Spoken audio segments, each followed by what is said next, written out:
মধ্যপ্রাচ্যে উত্তেজনা আর হরমুজ প্রণালীর ভবিষ্যৎ নিয়ে বড় ঝুঁকির কথা জানালেন সিআইএর সাবেক পরিচালক বিল বার্নস। ফরেন অ্যাফেয়ার্স ম্যাগাজিনের এক পডকাস্টে তিনি সতর্ক করেন, হরমুজ সংলগ্ন এলাকায় যে কোনো ধরনের স্থল অভিযান হবে চরম ঝুঁকিপূর্ণ।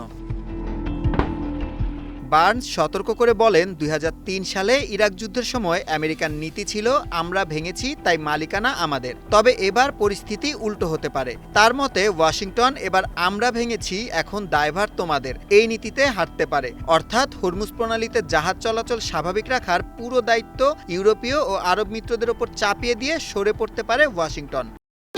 ভবিষ্যৎ হোক নিরাপদ, বিনিয়োগ হোক বিশ্বস্ত, আর আমার পছন্দ সল্ট বে। ওয়েলকাম টু সল্ট বে।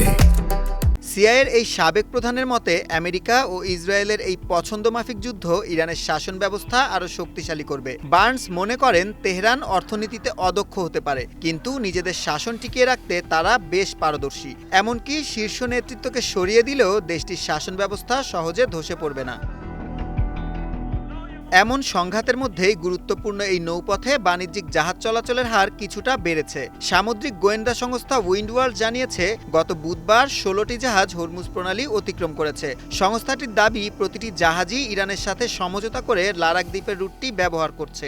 অর্থাৎ অনেক দেশই এখন তাদের বাণিজ্য সচল রাখতে তেহরানের সাথে সরাসরি আলোচনায় বসছে। তবে যুদ্ধের আগে যেখানে দৈনিক ১৩০টি জাহাজ চলত, সেই তুলনায় বর্তমান সংখ্যাটি অত্যন্ত নগণ্য।